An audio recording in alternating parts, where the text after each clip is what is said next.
Élection États-Unis. Le grand pompe crypto de 2024. Bonjour, ici CryptoLi, j'espère que vous allez bien. Aujourd'hui, 5 novembre, jour des élections aux États-Unis. Je ne sais pas si ça vous intéresse. Moi, oui. Surtout par rapport à la crypto.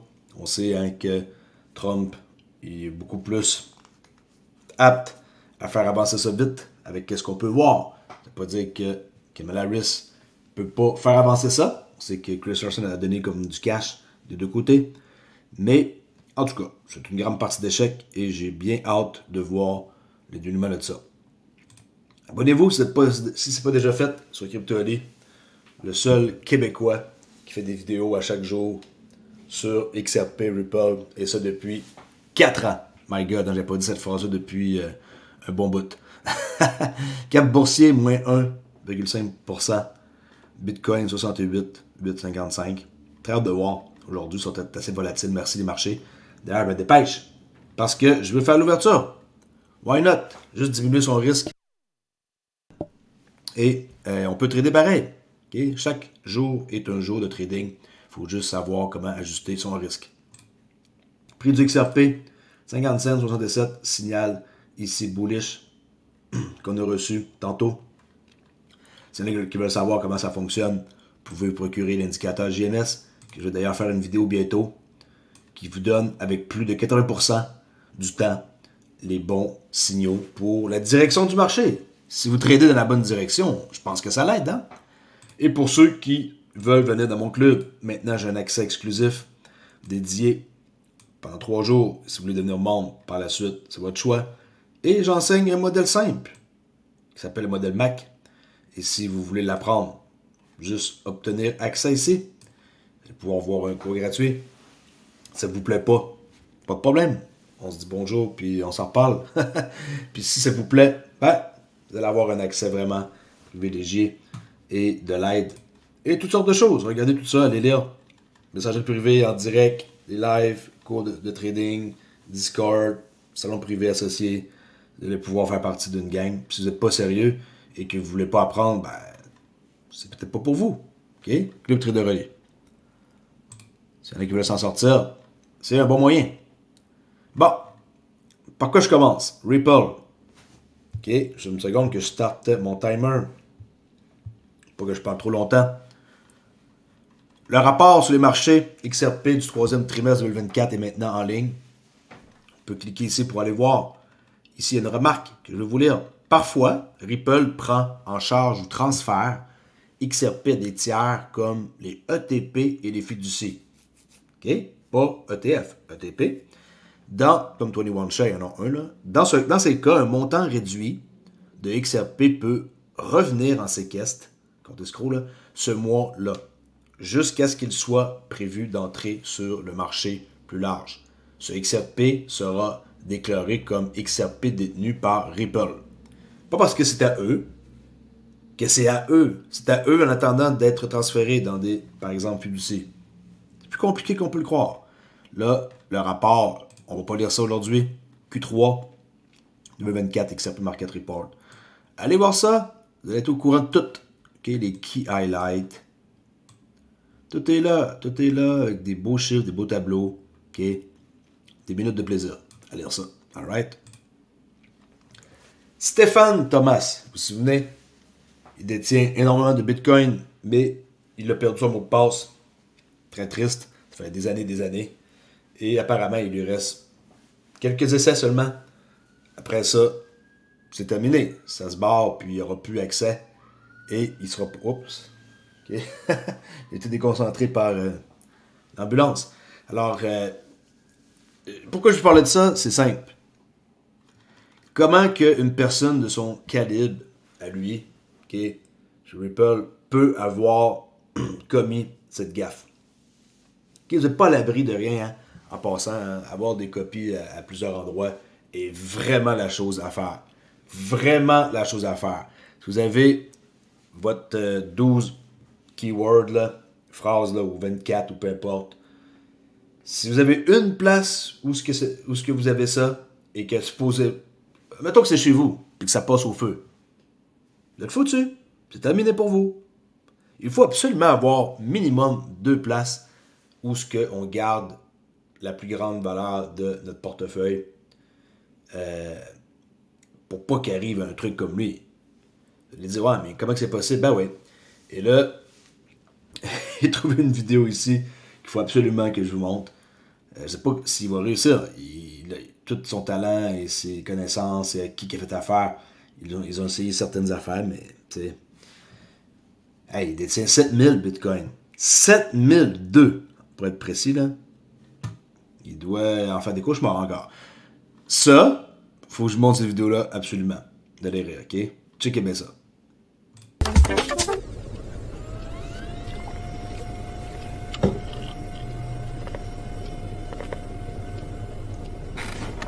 Ok, il y a 55 000 bitcoins.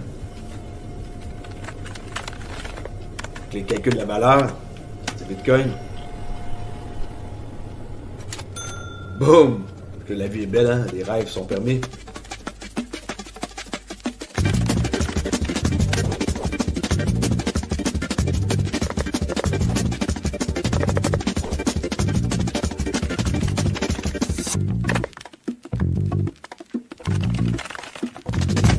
What's up, my cryptos? It's Sean, the Crypto Shaman, teaching you how to cash out your Bitcoin with some fiat currency. Let's go. In order to cash out, you need to get your Bitcoin from your hardware wallet to the exchange. There, you'll be able to exchange it from Bitcoin to US dollars. At buycrypt.com, open your wallet and copy the deposit address. Now paste that into the send address of your hardware wallet. And now you're ready to send. Ok, regardez ce qu'il vient de dire, ok? Tu copies ta phrase et tu fais juste faire une demande pour pouvoir retirer. Mais attention, quand on copie, soyez sûr que vous copiez toute votre phrase. N'oubliez pas une lettre ou un chiffre. Sinon, ça ne fera pas. Regardez bien l'exemple.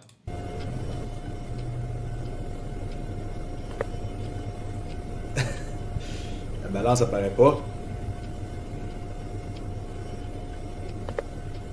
But before you do, my cryptos, double, triple check that you have copied the entire address. Double, triple check que vous avez vraiment copié toute l'adresse au complet. As if you didn't, that Bitcoin is gone forever. Regardez, il a oublié un 2 en copiant. Si c'est le cas, vous êtes foutu. Premièrement, qui va envoyer une grosse quantité même d'une shot, c'est stupide, là? C'est un exemple. Vous devrez absolument envoyer comme un test d'une petite quantité minime avant de voir si ça fonctionne, là. C'est un truc de débutant, mais que beaucoup de personnes se font avoir.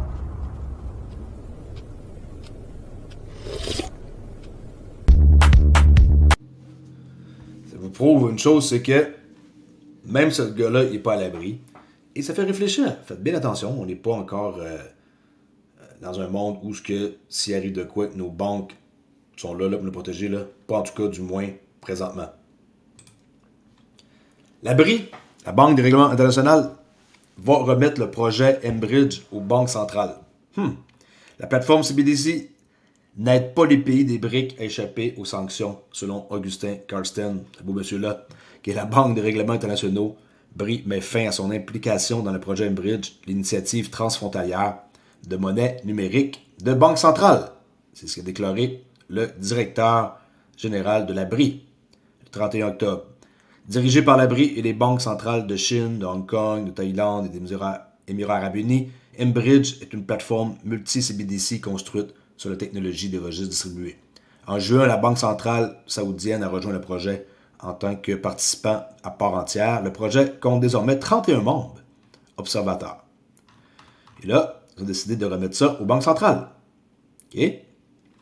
Message important à savoir. L'intégration du RLUSD par Uphold est très importante. Pourquoi? Ça l'améliore. Tout ce qui est de business to business, les clients là, qui font affaire ensemble, entreprise à entreprise, pas particulier. Là. Puis, le fait d'avoir ça offre quoi selon vous? Qu'est-ce que ça l'offre d'avoir ça? Entre eux, ils vont faire des transactions qui vont être super rapides et ils vont pouvoir faire plus de business, plus de commerce. On va entendre le responsable, Jack McDonald, par rapport à Ripple, l'employé là, qui n'était pas les 5, maintenant il est derrière la CBDC, qui est derrière maintenant le RLUSD. Okay? Share that vision, and certainly the bet that we're making at Ripple. Everything that Ripple does has very much of a compliance forward approach. As I think everybody knows, we've applied for a stablecoin license through Standard Custody and Trust, which Ripple acquired this summer. And our objective. Ils ont une licence, hein, Custody, n'oubliez pas. Et ils font tout qu'est-ce qu'il y a à faire. Et croyez-moi, quand je dis que c'est plus gros qu'Amazon et Apple, Ripple, croyez-moi, c'est la vérité. On ne peut pas démentir le fait que Ripple ont fait tout de la bonne façon. Okay? Ils ont peut-être eu un parcours différent des autres. Puis c'est normal. Tous ceux qui réussissent le plus ont toujours un parcours différent des autres. Objective is to issue a stablecoin through a trust company, which is a significant differentiator. Our expectation is that that's really going to matter to the institutional community. There are a lot of people using the incumbents today, the largest being effectively unregulated, and people are really attracted to the liquidity, and that regulation doesn't so much drive their behavior, in part maybe a dearth of alternatives, but also just given how a lot of the investors operate, regulation is not at the... N'oubliez pas hein, que les fonctionnalités pour le RLUSD va servir aussi pour les institutions à avoir des comptes intérêts élevés. Ça, c'est super important. Il va servir à ça, il va faire de l'argent. Okay? Il va rapporter un pourcentage par année qui va être très, très, très attrayant pour les institutions. Entrevue de Jack McDonald. First Ledger, on parle encore d'eux. Okay? Bear, qui est en position numéro 1. Market cap, 5,66. Faites attention à tous ces genres de meme-coins-là. Ne vous faites pas avoir avec des pourcentages comme ça élevés en pensant que vous allez entrer et sortir au bon moment. Je vous le dis, vous allez être déçu longtemps. Faites bien attention. Par exemple, si on regarde cette charte-là. OK. Ah ouais, si vous avez été chanceux et que vous avez acheté ici le 22 octobre, c'est cette période-là, là, cette semaine-là, le 22, et que vous avez acheté une grosse quantité, que vous avez vendu quelque part, c'est par ici, tant mieux pour vous. Maintenant, ça va juste descendre. C'est ce que je crois. Il n'y a plus de volume, ça va descendre, pouf. Et market cap a fondu. Et ceux qui ont pompé là se sont enrichis. Faites attention, ce genre de choses-là est très dangereux. Et vous ne devriez pas jouer avec ça, avec des porte-monnaies qui contiennent plein de crypto. Ouvrez-vous un compte que vous êtes prêt à perdre. Mettez un montant X et pensez que ça peut disparaître du jour au lendemain. OK? Des pourcentages élevés de même qui pompent.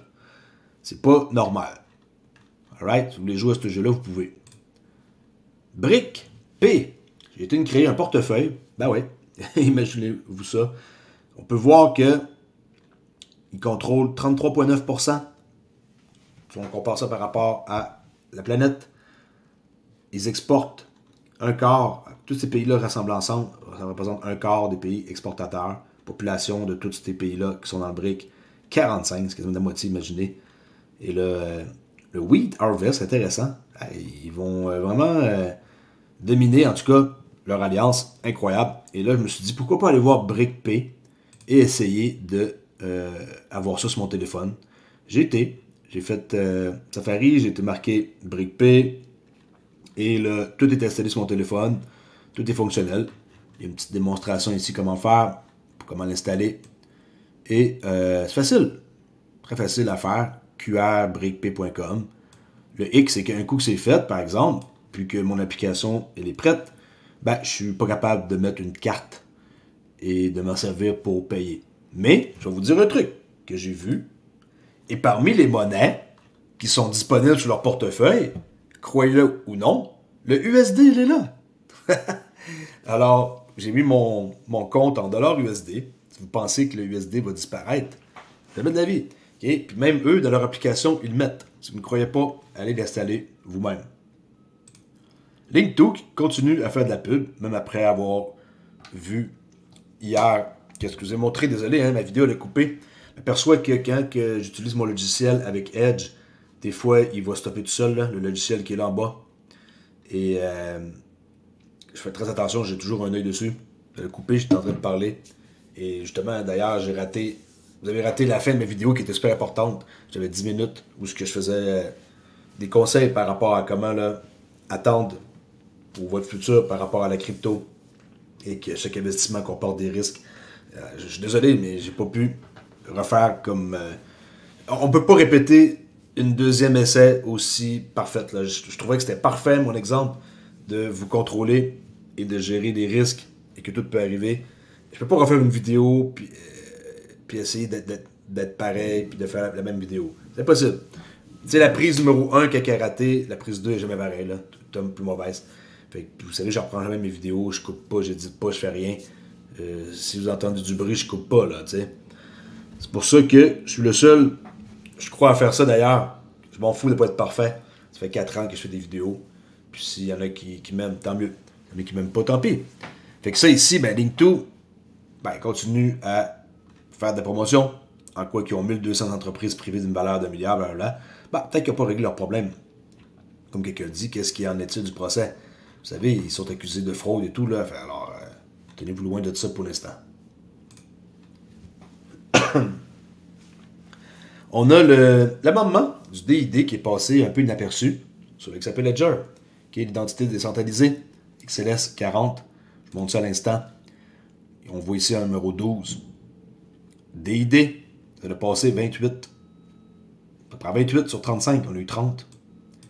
Et ça a passé l'amendement le 30 octobre. Ça a passé inaperçu, je l'ai vu moi-même juste hier. Ceux qui ne savent pas c'est quoi, ça c'est le résultat. Yes 30, non 5, 85.71. Et l'amendement DID, c'est quoi? C'est l'identité digitale, mes amis. Si vous pensez qu'on n'aura pas d'identité digitale, c'est ça l'avenir. Identité digitale qui va être disponible. Et si on met ça en français, il n'y a pas grand-chose là à dire. C'est un registre de la fonctionnalité d'identifiant décentralisé, qui est conforme à la norme World Wide Web. Et les DID, ça fournit quoi? Une identité numérique non dépendante d'une autorité centralisée et contrôlée par le sujet. OK? C'est votre identité, c'est à vous, c'est unique, pas contrôlé par aucune autorité centralisée. Moi, je trouve ça excellent. Excellent d'avoir une identité comme ça, parfait. Il n'y a pas de copie double disponible qui est possible, il n'y a pas de fraude là-dedans. Ripple, pour ceux qui ne le savent peut-être pas, ils ont collaboré ou collaborent dans le monde entier, hein, encore avec pratiquement toutes les banques. Et on peut voir un exemple des top 100 banques, qui a fait un screenshot de ça. Je ne sais pas si je peux faire une meilleure photo comme ça. Et on peut voir que, c'est pour ça qu'on prend Canada. CIBC, Scotiabank, TD, RBC, tout ça sont tous liés de près et parfois de loin, même si c'est un ancien lien, ça reste pareil un lien. Tout ça, pour moi, je vois ça comme en attente. Ils ont tous préparé le terrain et on est en mode attente. Et un jour ou l'autre, la grande majorité vont utiliser leur technologie. Okay? Je ne dis pas qu'ils vont utiliser nécessairement XRP, la technologie derrière ça, ce qui devrait engendrer, ma parole, de la volatilité et de la liquidité, non? Je me rappelle que le Brésil et Ripple est en ligne. Le Brésil sont réglementés et que cette petite vidéo-là vous montre que le Brésil est vraiment un leader et que plein d'autres endroits comme ça vont suivre la même affaire qu'eux. Regardez bien. Um dos lugares mais interessantes do mundo para desenvolver cripto. Aqui tem os 3 ingredientes Les paiements en ligne de Ripple, là-bas, on peut. principais para o sucesso: clareza regulatória, ecossistema de desenvolvedores e suporte da indústria financeira tradicional. Banco Central. Il y a de la demande là-bas. Et le Brésil, ils voient grand et sont avant-gardistes. Entende que você pode inovar em cripto e, ao mesmo tempo, proteger os consumidores de forma Non, on responsável. parle pas là, on e s'entend là, segura. mais c'est pas grave. Meu nome é Silvio Pegado, anglais. eu sou o diretor-geral da Ripple para a América Latina. Okay, Comme lui, brasileiro, qui parle, tem- on n'a pas eu le temps de voir là. Regardez, c'est qui? e, ao mesmo tempo, proteger os consumidores de forma responsável e segura. Meu nome é Silvio Pegado. Silvio Pegado, Managing Director pour la région de LATAM, qui est tout ce qui est la région latine de chez Ripple. Eu sou o diretor-geral da Ripple para a América Latina. Como brasileiro, tenho muito orgulho do nosso país ter essa mente aberta em cripto. É Ils incrível. sont ouverts d'esprit là-bas et je suis bien content, le Brésil, ils ont grandement besoin d'avoir Ripple comme partenaire pour service de paiement. La chef, responsable des paiements transfrontaliers de JP Morgan, la femme qu'on va voir, dit que c'est très complexe, hein, ISO 222, la migration, et qu'il y a à peu près juste, un peu même moins de 30% selon elle, que les gens adoptent. C'est pas encore adopté. La date limite, on sait c'est quand, là, c'est novembre 2025. Regardez bien. And I want to ask you about ISO 20022. Why is it so crucial for financial institutions? Yeah, so many of the frictions we face when we are processing a cross-border payment has to do with inconsistencies around data and payments message structure, right? And by defining a global standard, definitely we will see, actually we are seeing operational benefits, especially around reconciliation, investigation, screening, repairs. So this is something that we are seeing as a result of our migration to ISO 222. But I think these are just a few benefits that we can expect from ISO. I think ISO cannot be seen as a one-time, one technical migration only. I think it's really a strategic industry change that can open doors to so many different possibilities as you combine emerging technology with structured and enriched data. So I think the benefits or the possibilities we can create in terms of customization, new services, the client experience, coming from the enriched data that we expect to see flowing through the MX messages is like endless. So I think that's where organizations should be focusing on, and not only banks, including corporate organizations. So I think that the potential that we can see in this enriched data is massive. It has been a very long journey for all of the banks involved. So ISO. Ils ont de la tannée, genre, de implanter ça, là. Apparemment, c'était comme assez compliqué et time consuming, là. Ça gruge l'énergie et ils veulent voir le fruit de leurs efforts. 222 has been consuming so much tech capacity budget from all the organizations, so it's now time to Pour petit, ça leur a coûté beaucoup d'argent pour petit. start, collecting the returns on this massive investment. Ils veulent avoir le retour sur leur argent. Regarde, ils want the return of this massive investissement. Moi, je la trosse pas, elle, en tout cas. Je l'aime pas du tout. La façon qu'elle est, juste le fait qu'elle soit pour JP Morgan, c'est une pourrie, là. Mais, tu sais, on voit que c'est plus compliqué que qu'est-ce qui en paraît. Puis qu'il y a à peu près juste 30% des institutions qui sont prêtes. Massive investment. Elle va le dire, regardez So bien. the deadline is around the corner, so it's end of next year. So we do expect to see this concluded. But again, the benefits that we expect from ISO can only happen if there is high adoption. Adoption is still Il n'y a pas encore une adoption élevée. C'est très, très, très bénin. low. It's, like... Et voilà, it's below 30%. En tout cas, t'as pas remarqué que les fonctions assez importantes dans les banques sont souvent données à une femme? T'as pas remarqué? C'est incroyable. La femme typique pour ce genre de job-là. Bon, je laisse là-dessus. J'espère que vous avez apprécié cette vidéo-là. Et n'oubliez pas un truc, c'est que la Réserve fédérale est privée. Si vous pensez que la Réserve fédérale, c'est fédéral et que ça appartient au gouvernement, détrompez-vous, ok? C'est pas le cas. Et regardez les images qui sont là. On voit des gens super importants qui contrôlent le monde. JP Morgan, Schiff, Rockefeller, tout ce qu'il y a là, ce monde-là, c'est tous les gens de génération en génération en famille. Et c'est privé entre eux. ok? Ce n'est pas du tout fédéré. Et toute cette pourriture-là, là, de groupes de criminels, c'est eux qui contrôlent le monde. Alors, pensez pas que le gouvernement est derrière la Réserve fédérale. C'est le privé qui est là-dedans. Et c'est eux, de génération en génération, qui disent leurs mots. Là, là-dessus, ça fait réfléchir. Il y en a qui pensent que le gouvernement a son mot à dire dans la Réserve fédérale. Pas du tout. ok? C'est juste une marionnette. Eux, ils contrôlent le monde. C'est ces entités-là qui sont plus de ce monde-là, mais de famille en famille. Laisse là-dessus. Bonne journée. On s'en jase et j'ai très hâte de voir si on va assister à une explosion de la crypto aujourd'hui. J'espère qu'on va voir un beau pompe et que ça va rester. Ou ça va faire encore, comme d'habitude, un pompe et dompe et par la suite, tout le monde est déçu le lendemain. On va voir qu'est-ce qui va se passer. Peu importe, je suis là jusqu'en 2030-2032 dans la crypto. Après, je me retire. Je vais rester pareil sur YouTube, inquiétez-vous pas. Mais je vais me retirer et je vais aller vivre quelque part. De mieux que le Canada, ça je peux vous le dire. Ok, je vous laisse là-dessus, je ne vais pas trop embarquer dans d'autres conversations. Ciao la gang, soyez prudents. N'oubliez pas que la crypto, ça comporte des risques et n'investissez pas plus qu'est-ce que vous êtes prêt à perdre. Ciao!